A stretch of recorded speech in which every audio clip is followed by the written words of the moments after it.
నమస్కారం, NSTV news కి స్వాగతం. హెడ్లైన్ చూద్దాం.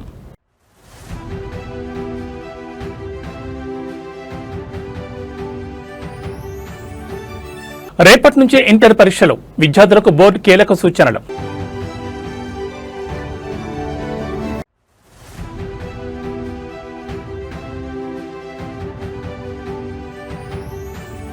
మార్చి 16 నుంచి 30 వరకు తెలంగాణ అసెంబ్లీ సమావేశాలు, 20న బడ్జెట్ ప్రవేశపెట్టనున్న ప్రభుత్వం.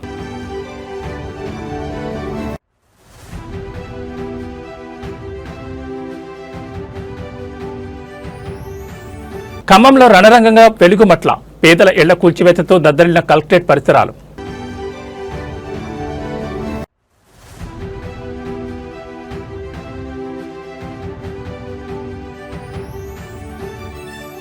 జార్ఖండ్ లో కూలిన ఎయిర్ అంబులెన్స్, 7గురు దుర్మరణం.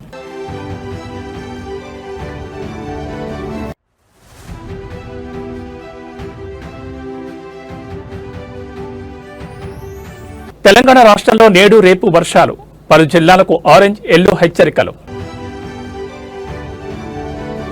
ఇక డీటెయిల్స్ చూస్తే తెలంగాణలో బుధవారం నుంచి ప్రారంభం కానున్న ఇంటర్మీడియట్ వార్షిక పరీక్షలకు సంబంధించి ఇంటర్ బోర్డు కీలక మార్గదర్శకాలు జారీ చేసింది.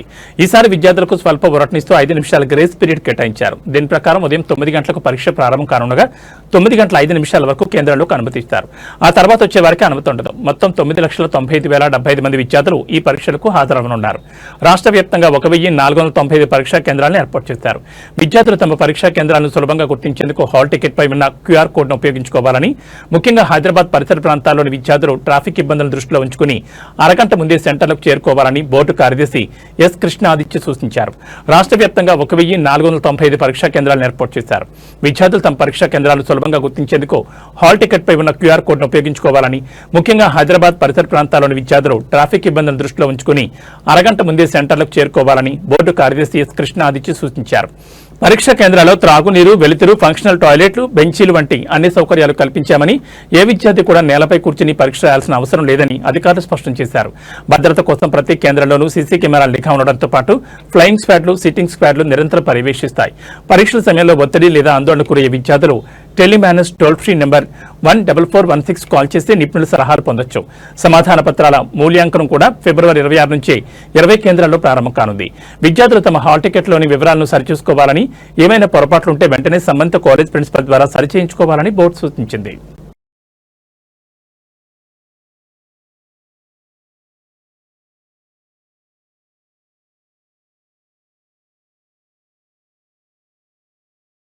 ఖమ్మం నగరంలో హైటెన్షన్ నెలకొంది. కలెక్టరేట్ సమీపంలోని వెలుగుమట్ల ప్రాంతంలో పేదల ఇండ్ల కూల్చివేత ప్రక్రియ ఉద్రిక్తంగా మారింది.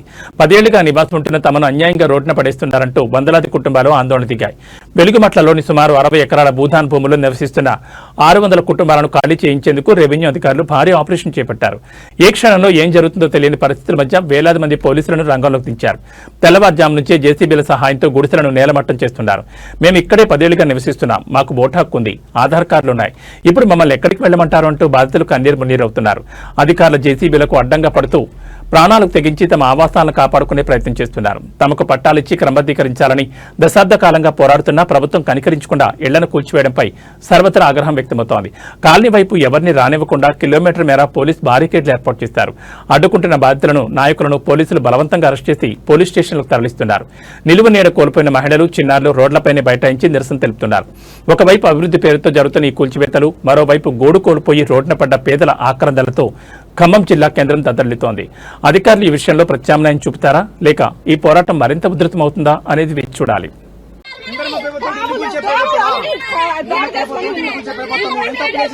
ముందుగా చెప్తే పక్కకు పోతుందా 8 సంవత్సరాల నుంచి ఉంటాను చెప్పి బాబు మీ కాదు చెప్తాను అసలు ఎవరు చెప్పు లేదా ఏ లేదా అటాటకు వచ్చి హైకోర్టు ఆర్డర్లు గౌరవించరా, ఏటి గౌరవించరా, ఏమి చేయరా, ఇది న్యాయమేనా?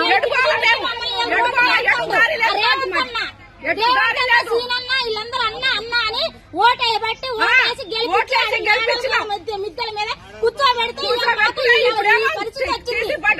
పరిస్థితి తీసుకొచ్చాను మమ్మల్ని.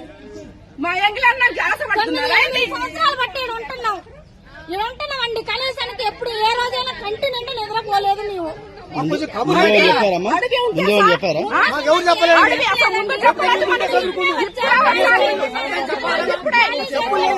చెప్పులు లేదు, ఏం లేదు, మేము వెళ్ళిపోవాలి, మేము ఇక్కడే చచ్చిపోతాం, మేము ఏం చేస్తాం?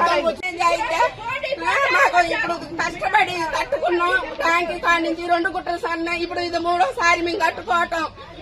నెల నుంచి పనులు లేకోకుండా ఏం లేకోకుండా ఈయన సాయం చేస్తాడని ఈయనకి డబ్బు లేకుండా ఓటెత్తి ఇలా అన్యాయం చేసి ఎవరికేసారమ్మా ఎవరికేసారు ఎవరికైతే జగన్ రేవంత్ రెడ్డి గెలవాలనే రూపాయి లేకోకుండా గెలిపించినాం. ఏమో ఈ ఒక్కసారి ఆయన కొంచెం సాయం చేస్తాడని. కరెంటు సంవత్సరం నుంచి లేదు, నీళ్లు లేవు, నిప్పులు లేవు, కడుపుతా ఉన్న పిల్లలు అన్ని నెల నుంచి పోలీసులు వచ్చినా కూడా ఒకరోజు తిని ఒకరోజు తినకుండా ఉన్నాం సార్. తెలంగాణలో బడ్జెట్ సందడి మొదలైంది. 2026-27 ఆర్థిక సంవత్సరానికి సంబంధించి రాష్ట్ర అసెంబ్లీ బడ్జెట్ సమావేశాల నిర్వహణపై ప్రభుత్వం కీలక నిర్ణయం తీసుకుంది.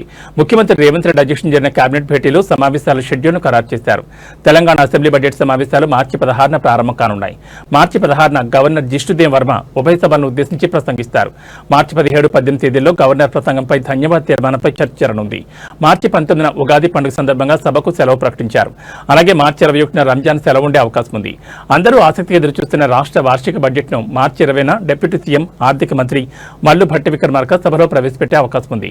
అయితే రంజాన్ పండుగ తేదీని బట్టి బడ్జెట్ తేదీల్లో స్వల్ప మార్పులు ఉండొచ్చని సమాచారం.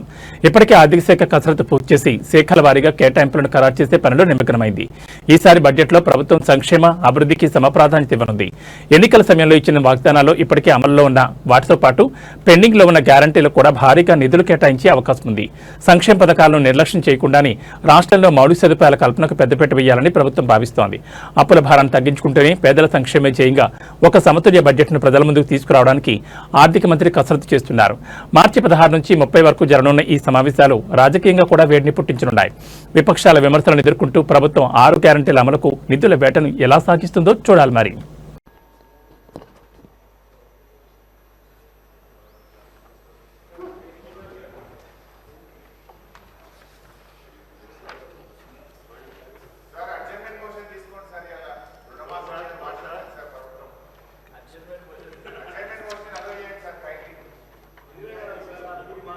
भारत भाग्य विधाता जय हे जय हे जय हे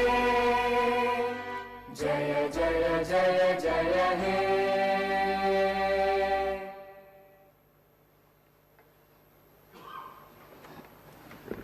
తెలంగాణ అవతరించిన తర్వాత ఎంతో మంది పేదలు నూతన రేషన్ కార్డు కొరకు ఆశగా వేచి చూసినా గత ప్రభుత్వం వారిని పట్టించుకోలేదు.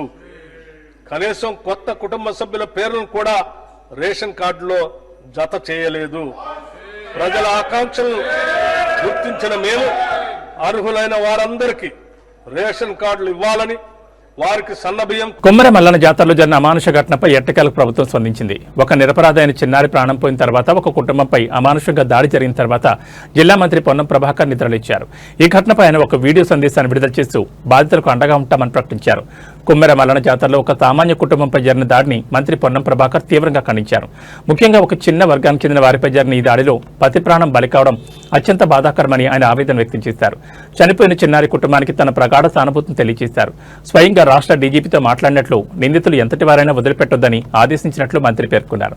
దాడికి పాల్పడిన బాధ్యులపై కఠిన చట్టాల కింద కేసులు నమోదు చేసి తక్షణమే అరెస్ట్ చేయాలని పోలీసులను కోరారు. బాధితులకు ప్రభుత్వం అన్ని విధాలా అండగా ఉంటుందని, న్యాయం జరిగేలా చూస్తానని ఆయన హామీ ఇచ్చారు.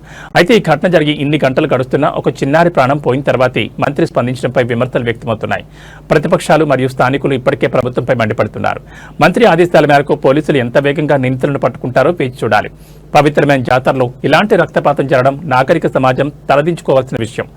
బాధితులకు కేవలం మాటల భరోసా మాత్రమే సరిపోదు, చేతల్లో న్యాయం కావాలని ప్రజలు డిమాండ్ చేస్తున్నారు.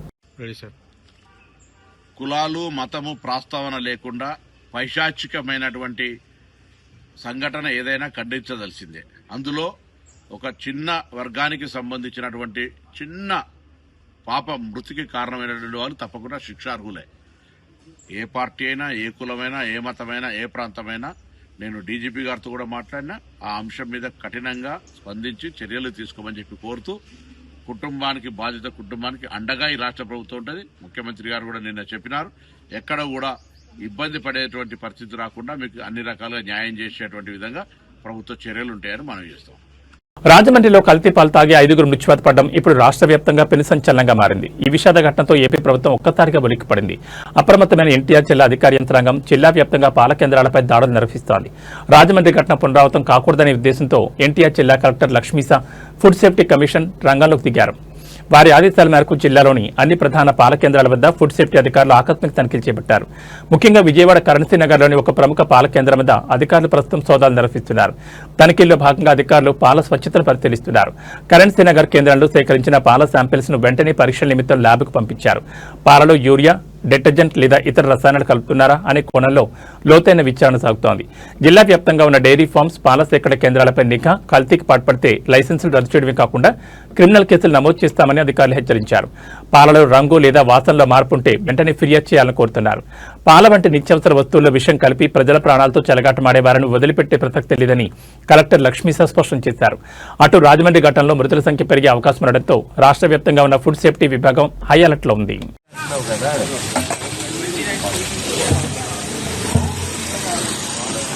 దానిపైన వేసుకునేది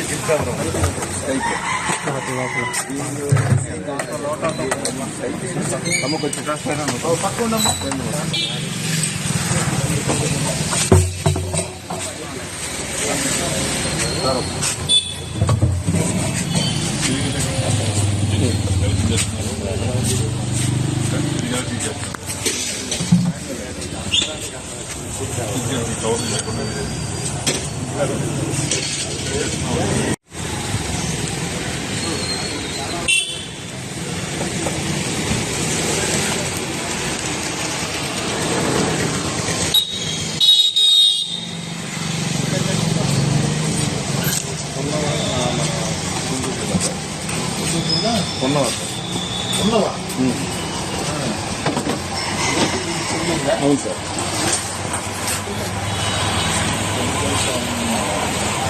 ఈ పాలు అవి నాటు అవ్వలేదు, ఏమవు పాలు అవ్వదు. నాటే సార్. నాట అంటే గిర్రె ఏదో ఉన్నాడు. ఏమవు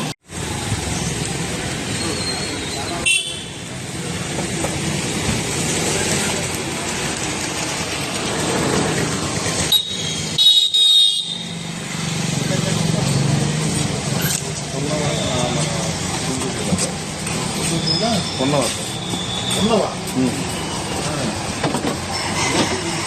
అవును సార్. అదే సార్. డ్రైవర్ కార్ అట్లా ఉంటాడు.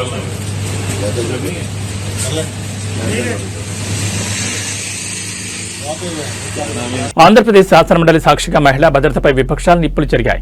కూటమి ప్రభుత్వ హయాంలో మహిళలపై అరాచకాలు పెచ్చిమిరుతున్నాయంటూ వైసీపీ ఎమ్మెల్సీ వరదు కళ్యాణి సంచలన గణాంకాలతో ప్రభుత్వాన్ని కడిగిపారేశారు. రాష్ట్రంలో ఆడబిడ్డలకు రక్షణ కరువైందని ఆమె ఆందోళన వ్యక్తం చేశారు.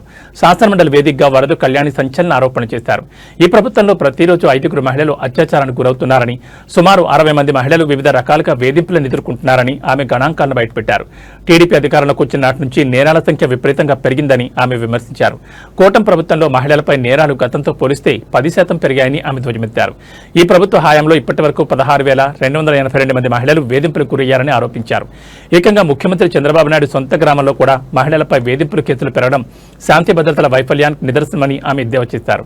రాష్ట్రంలో మహిళలకు రక్షణ కల్పించడంలో ప్రభుత్వం పూర్తిగా విఫలమైందని, కేవలం ప్రకటనలకే పరిమితమవుతోందని విపక్ష నేతలు సభలో కొంతెత్తారు. అటు వరదు కళ్యాణి వ్యాఖ్యలపై అధికార పక్ష సభ్యులు కూడా తీవ్రంగా స్పందించడంతో సభలో కొంతసేపు గందరగోళం నెలకొంది. ఆడబిడ్డల భద్రతపై ప్రభుత్వం శ్వేతపత్రం విడుదల చేయాలని విపక్షాలు డిమాండ్ చేస్తున్నాయి. కూటమి ప్రభుత్వం అధికారంలోకి వచ్చిన తర్వాత మహిళా భద్రతపై అనేక హామీలిచ్చింది. కానీ వరదు కళ్యాణి సభ ముందుంచిన ఈ గణాంకాలు ఇప్పుడు రాష్ట్ర వ్యాప్తంగా చర్చనీయాంశంగా మారాయి. మరి ఈ విమర్శలపై ప్రభుత్వం ఎలా స్పందిస్తుంది?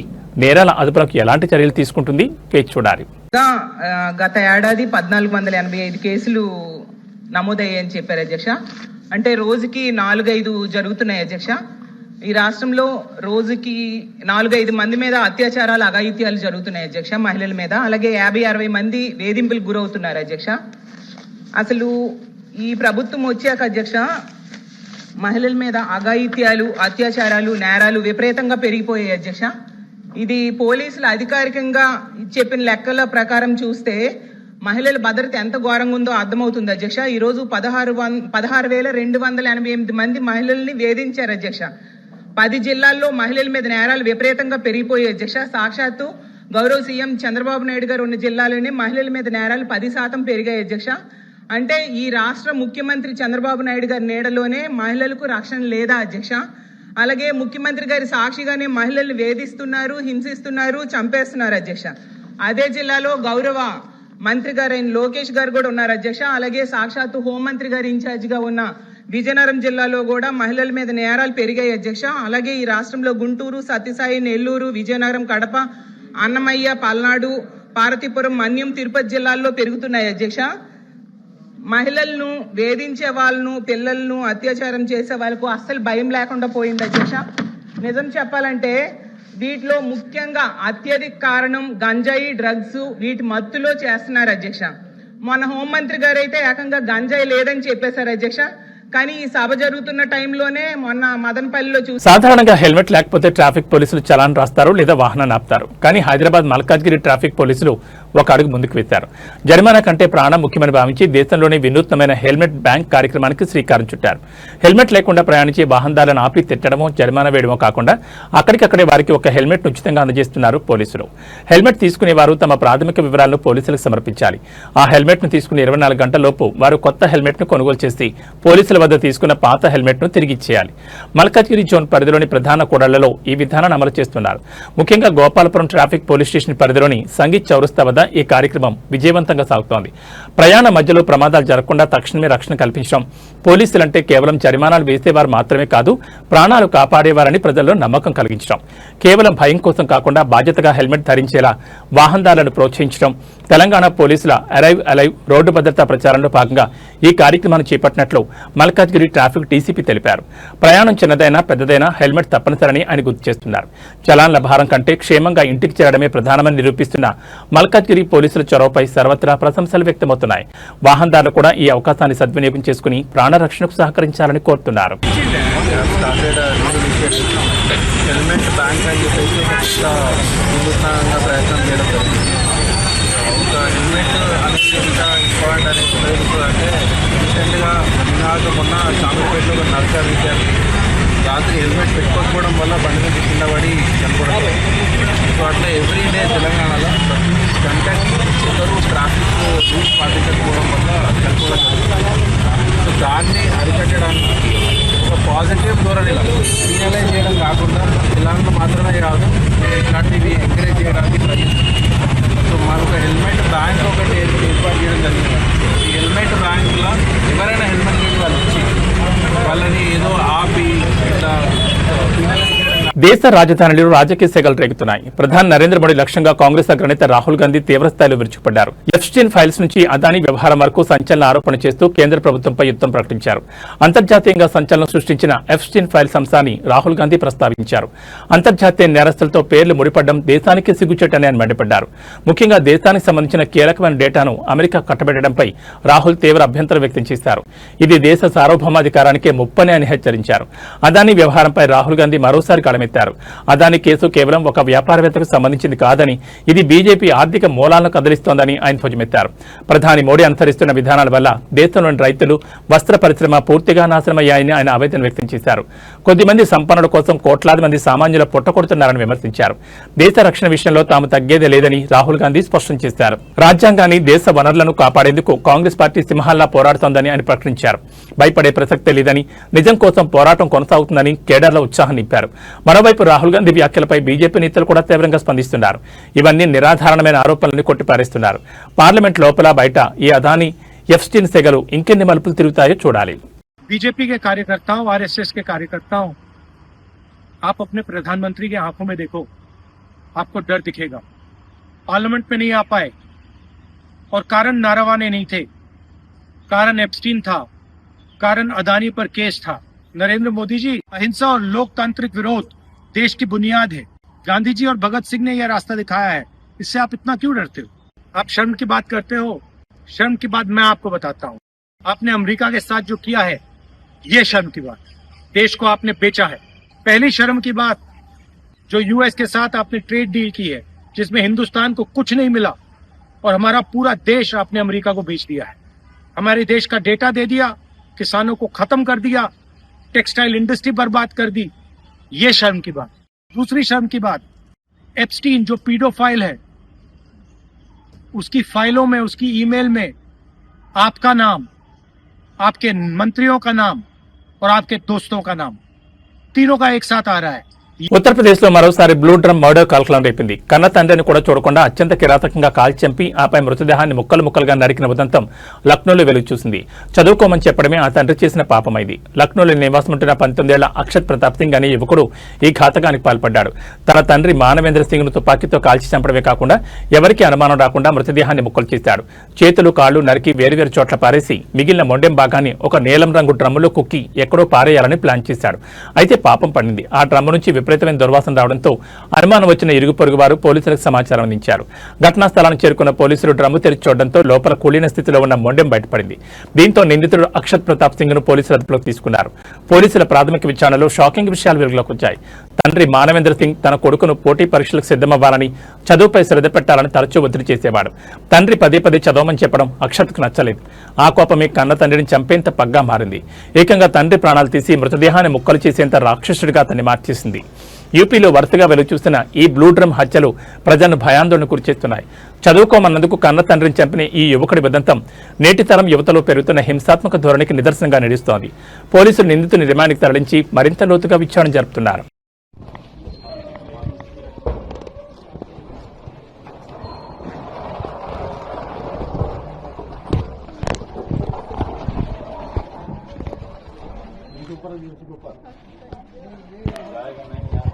बगल में सीट पे रख दीजिए, चर्चा करके सीट पे रख दीजिए। తెలంగాణ ప్రభుత్వంలో కీలక బాధ్యతలు నిర్వహిస్తున్న బట్టి విక్రమార్క రాజకీయ కార్యకలాపాలతో ఎంత బిజీగా ఉన్నా తన కుమారుడి జీవితంలోని అతి ముఖ్యమైన ఘట్టం కోసం ప్రత్యేకంగా సమయం కేటాయించారు. ఈ రోజు ఆయన వ్యక్తిగతంగా తనను కలిసి తన కుమారుడి పెళ్లికి ప్రేమతో ఆహ్వానించారు. ఈ సందర్భంగా ఆయన చూపిన ఆప్యాయత మరియు సరళత అందరినీ ఆకట్టుకుంది. కుమారుడి వివాహ వేడుకను అత్యంత వైభవంగా నిర్వహించేందుకు భట్టి విక్రమార్క సిద్ధమవుతున్నారు. ఈ పెళ్లికి 2 రాష్ట్రాల ముఖ్యమంత్రులు, మంత్రులు, జాతీయ స్థాయి నాయకులు మరియు వివిధ రంగాలకు చెందిన ప్రముఖులు హాజరయ్యే అవకాశం ఉంది. ఇప్పటికే పలువురు నేతలకు ఆయన స్వయంగా వెళ్లి వెడ్డింగ్ కోడ్ను అందజేస్తున్నారు. డిప్యూటీ సీఎం మల్లు భట్టి విక్రమార్క కుమారుడి వివాహం పద్ధతి ప్రకారం ప్రతి ఒక్కరిని ఆప్యాయంగా పిలుస్తున్న మంత్రి, రాష్ట్ర బడ్జెట్ కసరత్తుల మధ్యనే కుమారుడి పెళ్లి పనులను కూడా ఆయన పర్యవేక్షిస్తున్నారు. తెలంగాణ రాజకీయాల్లో ఒక పక్క పాలనాపరమైన వేడి ఉన్న బట్టి విక్రమార్క ఇంట్లో జరుగుతున్న ఈ శుభకార్యం పార్టీ శ్రేణులు మరియు మిత్రవర్గాల్లో కొత్త ఉత్సాహం నింపుతోంది. కొత్త జీవితంలోకి అడుగుపెడుతున్న బట్టి విక్రమార్క కుమారుడికి, కాబోయే కోడలికి ముందస్తు శుభాకాంక్షలు తెలియజేస్తున్నారు. జార్ఖండ్లో ఘోర ప్రమాదం చోటు చేసుకుంది. రాంచీ నుంచి ఢిల్లీకి వెళ్తున్న ఎయిర్ అంబులెన్స్ కూలిపోయింది.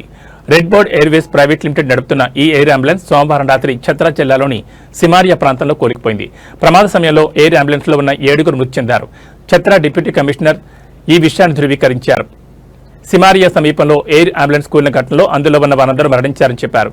బాధితులను pilot in command captain Vivek Vikas Bhagat, co pilot captain సావరాజ్ Deep Singh, patient Sanjay Kumar, attender Archanadevi, ధరు Kumar, doctor Vikas Kumar Gupta, paramedics Sachin Kumar మిశ్రాగా గుర్తించారు. విమానంలో ఉన్న 7 వ్యక్తుల మృతదేహాలను వెలికితీసినట్లు సబ్ డివిజనల్ పోలీస్ ఆఫీసర్ శుభం ఖండేల్వాల్ తెలిపారని పీటీఐ రిపోర్ట్ చేసింది. ఈ విమానం రాత్రి 7:11 రాంచీ నుంచి బయలుదేరి రాత్రి 10 ఢిల్లీలో ల్యాండ్ కావాల్సింది. జార్ఖండ్లోని లతేహార్ జిల్లాలోని చాంద్వా నివాసి సంజయ్ కుమార్ 65% కాలిన గాయాలతో బాధపడుతున్నారు. అతని పరిస్థితి విషమంగా ఉండడంతో ఫిబ్రవరి 16న దేవ్కమల్ ఆసుపత్రిలో చేరారు. అయితే మెరుగైన వైద్య చికిత్స కోసం అతన్ని ఢిల్లీ తరలించే క్రమంలో ఈ ప్రమాదం జరిగింది. ఈ ప్రమాదానికి సంబంధించి directorate general of civil aviation ఒక ప్రకటన విడుదల చేసింది.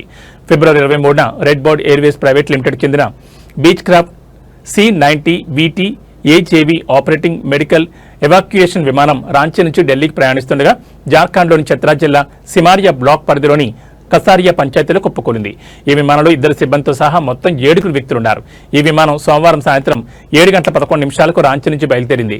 కోల్కతా ఎయిర్ ట్రాఫిక్ కంట్రోల్తో కాంటాక్ట్ ఏర్పరచుకున్న తర్వాత వాతావరణం అనుకూలించకపోవడంతో విమానం తన మార్గాన్ని మార్చుకోవడానికి అనుమతి కోరింది. అయితే సాయంత్రం 7:34 కోల్కతాతో విమానం కమ్యూనికేషన్, రాడార్ సంబంధాలు కోల్పోయింది. కమ్యూనికేషన్ మిస్ కాకముందు విమానం చివరిగా వారణాసికి ఆగ్నేయ దిశలో సుమారు 100 నాటికల్ మైళ్ల దూరంలో ఉందని పేర్కొంది.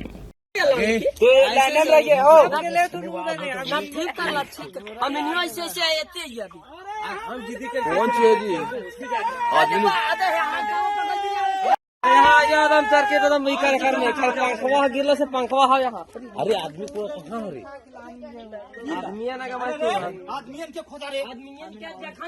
బంగాళాఖాతంలో ఏర్పడిన అల్పపీడన ప్రభావంతో రాష్ట్రంలో ఇవాళ రేపు తేలికపాటి నుంచి మోస్తరు వర్షాలు కొన్ని జిల్లాల్లో అక్కడక్కడ కురిసే అవకాశం ఉందని హైదరాబాద్ వాతావరణ కేంద్రం వెల్లడించింది. ఈ మేరకు ఆయా జిల్లాలకు ఎల్లో ఆరెంజ్ అలర్ట్ జారీ చేశారు. హైదరాబాద్ నగరంలోనూ జల్లులు కురుస్తున్నాయి. నేడు హైదరాబాద్, రంగారెడ్డి జిల్లాలో భారీ వర్షాలకు అవకాశం ఉందని ఈ మేరకు ఆ రెండు జిల్లాలకు వాతావరణ శాఖ ఆరెంజ్ అలర్ట్ జారీ చేసింది. రానున్న 2-3 గంటల్లో వర్షం వచ్చే ఛాన్స్ ఉందని చెప్పారు. నాగర్ కర్నూలు, నల్గొండ, నారాయణపేట, జోగులాం, గద్వాల, మహబూబ్ నగర్, జనగాం, మేడ్చల్, మల్కాజ్గిరి, సంగారెడ్డి, సూర్యాపేట, వికారాబాద్, వనపర్తి, యాదాద్రి భువనగిరి జిల్లాల్లోనూ వర్షాలు కురుస్తాయన్నారు. ఈ మేరకు ఆయా జిల్లాలకు ఎల్లో అలర్ట్ జారీ చేశారు. కాగా సోమవారం రాష్ట్రంలోని పలు జిల్లాలో ఉరుములు, మెరుపు, ఈదురుగాలతో కూడిన భారీ వర్షాలు కురిశాయి. గంటకు 40 కిలోమీటర్ల ఈదురుగాలుల వేగంతో వర్షాలు కురవడంతో కోత దశలో ఉన్న పంటలు తీవ్రంగా దెబ్బతిన్నాయి. దీంతో రైతులకు భారీగా నష్టం వాటిల్లింది. ముఖ్యంగా నిజామాబాద్, ఆదిలాబాద్, నిర్మల్, కామారెడ్డి, నిజామాబాద్ జిల్లాలో ఆదివారం అర్ధరాత్రి భారీ వర్షం కురిసింది.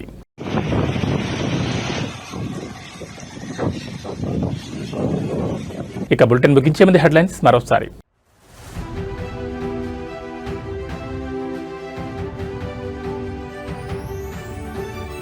రేపటి నుంచే ఇంటర్ పరీక్షలు, విద్యార్థులకు బోర్డు కీలక సూచనలు.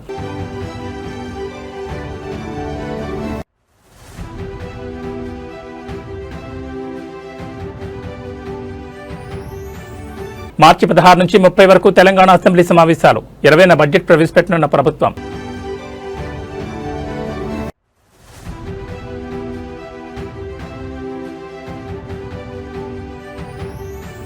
ఖమ్మంలో రణరంగంగా వెలుగుమట్ల, పేదల ఇళ్ల కూల్చివేతతో దద్దరిల్లిన కలెక్టరేట్ పరిసరాలు.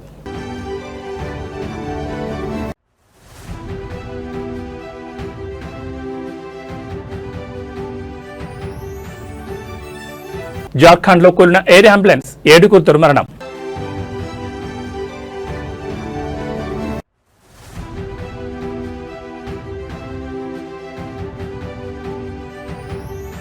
తెలంగాణ రాష్ట్రంలో నేడు రేపు వర్షాలు, పలు జిల్లాలకు ఆరెంజ్, ఎల్లో హెచ్చరికలు. ఇవి బులెటిన్ విశేషాలు. నమస్కారం.